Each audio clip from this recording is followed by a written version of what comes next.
The iPhone Air delivers remarkable performance in a super thin and light design that's very durable. I especially like getting A19 Pro power in something this compact, but you have to make some trade-offs for the steep $1,000 price. You get only a single rear camera, which means no telephoto zoom, ultra-wide or macro shots. And while the Air's battery life is solid, it's a few hours behind the iPhone 17 Pro Max. The iPhone Air represents the first major shakeup to the iPhone family in years. The Air replaces the iPhone 16 Plus in Apple's lineup, but it really stands on its own as a completely new device. In fact, the iPhone Air really feels like a blueprint for the future as Apple nears the 20th anniversary of the original iPhone. Measuring 5.6mm, the iPhone Air is the thinnest phone in the world that's not a foldable, and yet it feels very sturdy thanks to its titanium frame. I have literally tried to bend and break this handset and it stayed intact. The Air doesn't skimp on performance either, packing an A19 Pro chip for playing demanding games and taking advantage of Apple intelligence. So what's the catch with this super slim Air? There's only a single camera, and while the battery life is pretty solid for something this size, you get less endurance versus the iPhone 17 Pro models. But it might still be the best phone for you, depending on what you are looking for. Here is the pros and cons in my full iPhone Air review. The iPhone Air starts at $1,000 for 256 GB of storage. That's $100 more than the iPhone 16 Plus, but Apple is betting that you will be willing to pay a premium for a phone that's this slim and portable. There is just one problem. The iPhone 17 Pro starts at $1,099, which is just $100 more for a phone with triple cameras, a bigger battery, and an A19 Pro chip with an extra GPU core and vapor chamber cooling for better sustained performance. So you should really think about whether this stunning design is worth it. The iPhone Air has a release date of September 19. The iPhone Air is so thin and light that you are worried for its safety when you see it from across the room, but you will feel reassured when you put it in your hands. Measuring just 5.64mm thin, the iPhone Air edges out the Samsung Galaxy S25 Edge for the thinnest phone we have tested. The Air is so thin, in fact, that you might forget it's in your front pocket. Well, the whole device isn't this thin. The plateau or camera bump runs across the top of the device and jutes out. At least it doesn't wobble on a table when you press down. Apple purposely crammed all the major components into this area to make room for a larger battery down below. The iPhone Air comes in sky blue, cloud white, light gold, and black. Frankly, the black color makes the design look cheap and not as thin.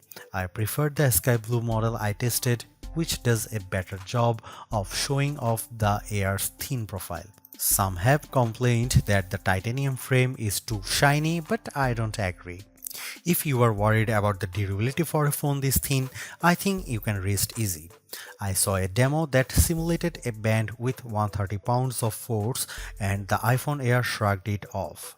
To further fortify the iPhone Air, Apple equipped the phone with a Ceramic Shield 2 display with 3x the scratch resistance of the previous technology and the Ceramic Shield back that's 4x more crack resistant than glass. It is worth noting that the iPhone Air has a single speaker integrated into the earpieces compared to dual speakers for the iPhone 17 and 17 Pro series.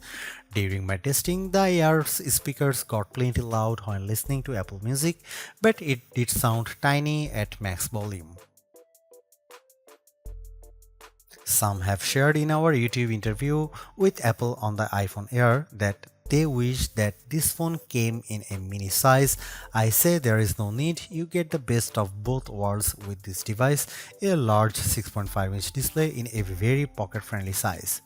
And it's a pretty damn good ProMotion screen, 2 with a rated maximum outdoor brightness of 3000 nits, a 1 to 120Hz refresh rate, and anti-reflection tech built in.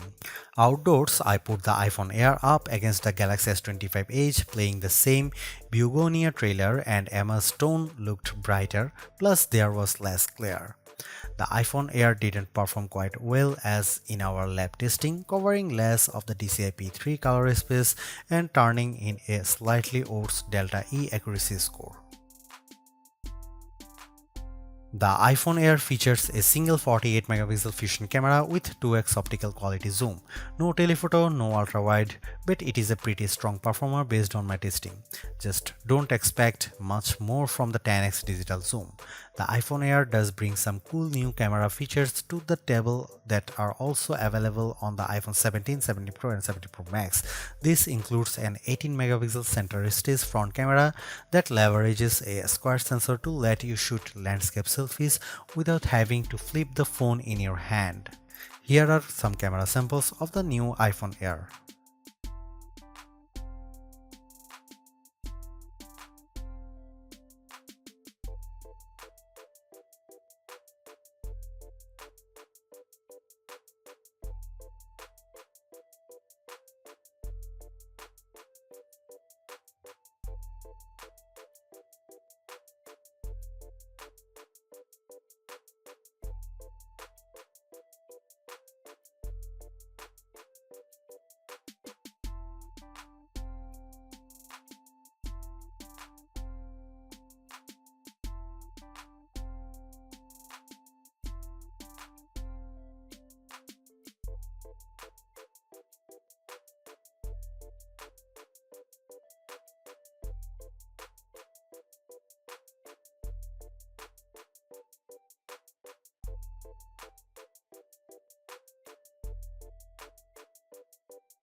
Packing an A19 Pro chip, the iPhone Air promises Pro-like performance in a very skinny frame, and I say Pro-like because you are limited to 5 GPU cores compared to 6 for the iPhone 17 Pro and Pro Max.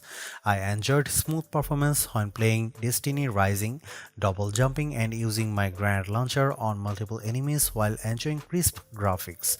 I only noticed a drop frame here and there versus the iPhone 17 Pro Max.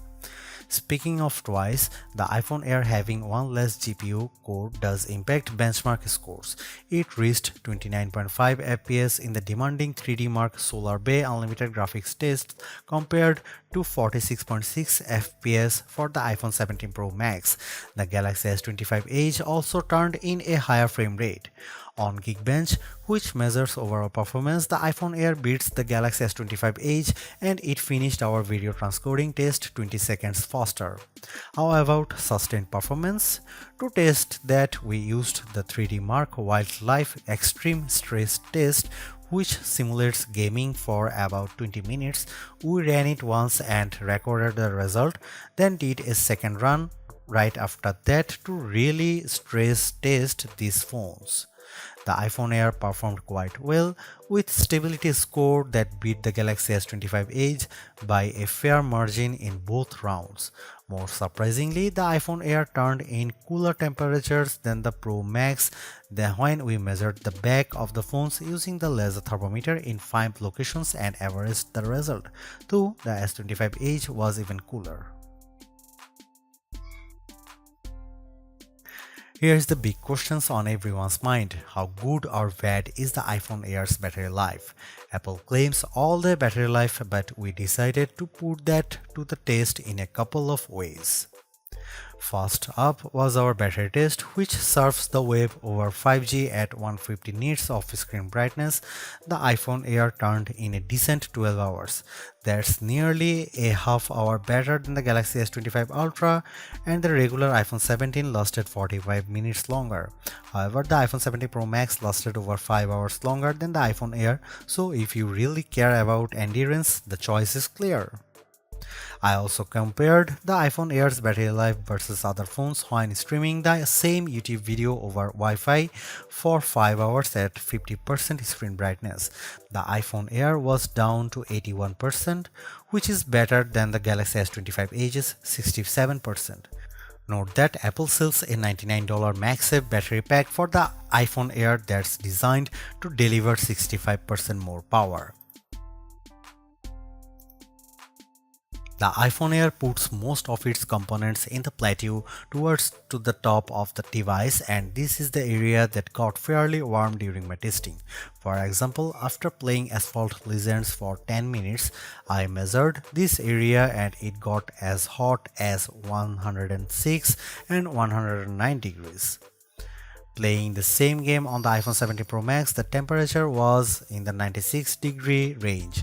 When performing other tasks, the iPhone Air mostly kept it cool, so your results will depend on the apps you are using. Like all the new iPhones, the iPhone Air comes with iOS 26 pre-installed, and there is some features worth getting excited about. There is the new liquid glass design, which adds sleek looking transparency effects to various apps, and I also like how you can better customize your lock and home screens with 3D like spatial photos. Major feature upgrades for iOS 26 come to the phone app in particular. There is a hold assist for letting your iPhone stay on hold of you until a human comes to the phone, and call screening will help keep scammers away. I also appreciate the ability to add backgrounds to messages as well as add polls. Apple Intelligence just isn't that exciting right now as we wait for the new Siri to be fully bagged coming in 2026, but there are some noteworthy AI upgrades. For example, with visual intelligence, you can easily look up anything in a screenshot via Google, such as that new pair of shoes that caught your eye, and you can also ask questions about whatever on your screen via ChatGPT. However, this feature feels like it involves too many steps versus Gemini Live, which analyzes your screen without having to take a screenshot, and you can have a live voice conversation with Google's Assistant at the same time. I am torn about the iPhone Air as its remarkable piece of engineering. This design is amazingly thin and light, and Apple deserves serious credit for making it so durable. It feels so strong, I don't think I would bother with a case. I also like how well the iPhone Air performs. No, it doesn't have the graphics might or sustained performance of the iPhone 17 Pro or Pro Max, but it's faster than the Galaxy S25 Edge and remains fairly cool under pressure, and it offers better sustained performance than Samsung's slim phone. However, I don't like the shoppers have to give up both an ultra-wide lens and telephoto zoom with the iPhone Air. At least Samsung gives you an ultra-wide camera that enables macro photography, but the iPhone Air's main 48 megapixel camera is very good overall. Apple left some other features on the cutting room floor as well, as such as fast charging and cinematic mode for video, so in sometimes the Air feels more like an iPhone Lite. Overall, I think the iPhone Air is worth buying for those who want a super slim phone that's very easy to carry, that doesn't sacrifice too much on performance, but you will have to live with some trade-offs if you want something this compact.